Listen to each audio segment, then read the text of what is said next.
My guest today is Dr. Connie Zweig, author of Romancing the Shadow, Illuminating the Dark Side of the Soul. Welcome to Book Talk, Dr. Zweig. Hi, Andrea. This is an interesting book, and it's written in layperson's terms, so I think it's user-friendly. Probably would fall in the category of self-help or informational.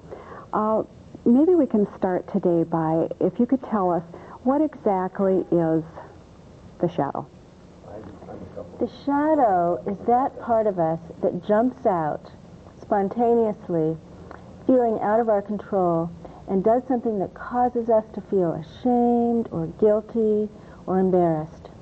It's that part of us that acts out self-destructively or may hurt somebody else, may criticize somebody else.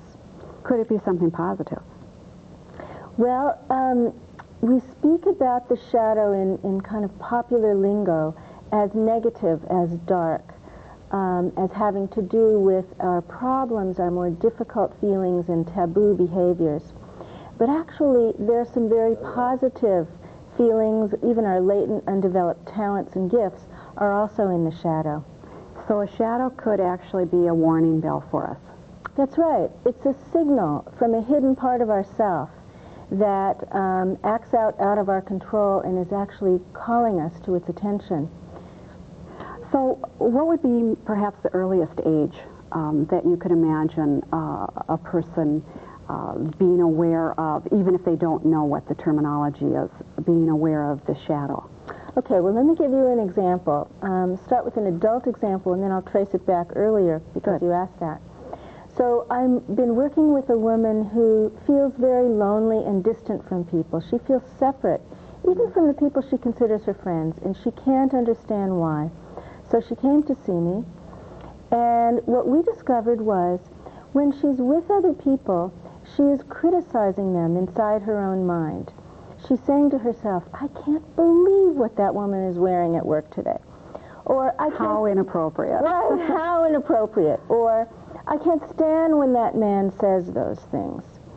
I can't believe my friend would do something like that. And she is constantly criticizing inside her own mind, and as a result, she is feeling better than these people. She is internally causing them to be inferior to her, so that secretly she feels superior to them. But does this cause her problems? It causes her problems with intimacy because she can't feel close to these people, and they in turn pick up that she's criticizing them on the inside. So we have now detected the signals when this particular judgmental, critical character, I would call it a shadow character, appears in her. And we have named it the judge. And whenever... Aptly, right. So now the next step with what we call shadow work, which we talk about in the book at length, is we have traced the judge, the shadow character, back into her childhood. And so to respond to your question, where did this come from? How early did it develop in her? And what we've uncovered is that her father also acted quite superior to people. He was always putting people down in order to make himself feel better. But he secretly felt inferior. He secretly didn't feel good about himself, and so he had developed this strategy unknowingly, outside of awareness, to feel better than other people. Did he do that behavior with her, or did she just observe it and incorporate it? He did it with her. He was like a know-it-all with her. He was constantly telling her that she wasn't good enough, and that his wife, her mother, wasn't good enough. Whether he said it in words or silently, he was putting them down, and he was putting his friends down. Now, he developed this in his own family as a protective mechanism to keep himself from feeling inferior. But when this woman absorbed it from him, she created a shadow character very early on, the judge, and she began putting other people down to feel superior, which was just a protection for her own feelings of inferiority. But as an adult, that protector became a saboteur. Affected all of her relationships, I would imagine. That's right. And it would jump out unexpectedly, out of her control, she would find herself criticizing people, unable to fall in love, unable to be intimate, unable to feel safe with other people, and equal with other people. And I would imagine that as you talk about the shadow, that this would be these things that we hold, that we hide from people. I think you described it as hiding from people. These are things that can interfere then with relationships, marriages, even work.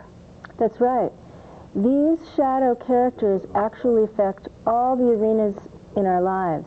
And that's why we spend a lot of time in the book looking at how they develop in our families, why they come up, how they affect us as single people looking for our mates, long-term relationships.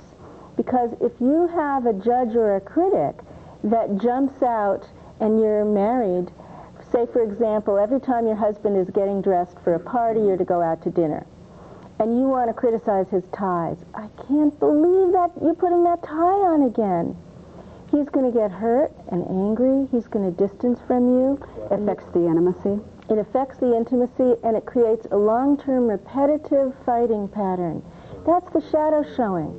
And the reason that we wrote the book was to really give people help to use what we call shadow work in order to stop these repetitive fights. And you said, if I can just interrupt, because I think we need to go back there, you're using the word we. And you did write this together with Dr. Wolf. Yes. Did the two of you decide to, did you name this concept? Because this part of our being has always existed. It's just, is it just a different name? And if so, who coined the concept? Okay. The name? Well, Carl Jung, who was an eminent psychiatrist at the founding of the field of psychology, actually coined the term the shadow for that part of the mind that is outside of awareness. Everything with substance that stands in the light casts a shadow. And so he used that term to refer to the dark cavern within our minds that contains all of these shadow characters that jump out and sabotage us in these dangerous ways.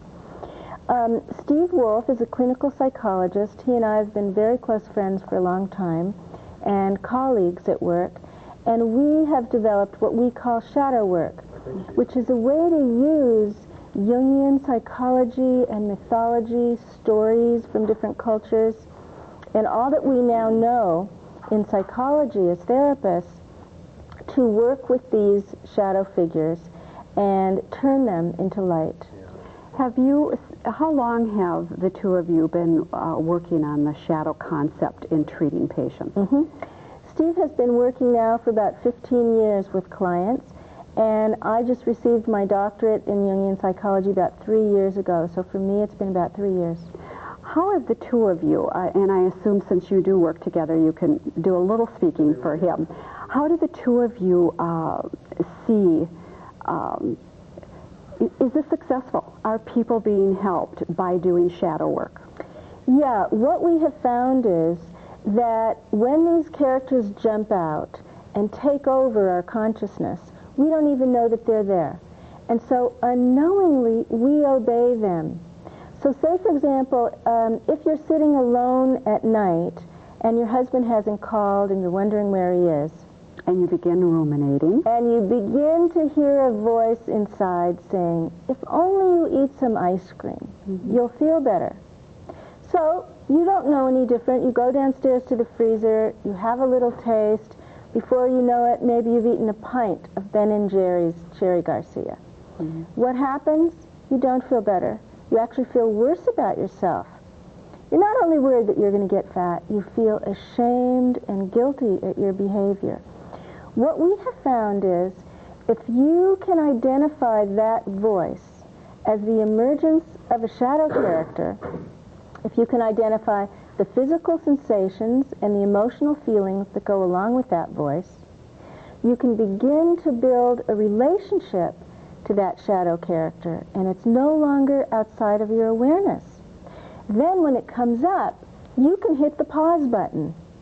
And you can make that negative a positive. And you can make a different decision instead of listening to the shadow character, which brings a self-destructive result. You can do something different. Call a friend and talk about your feelings.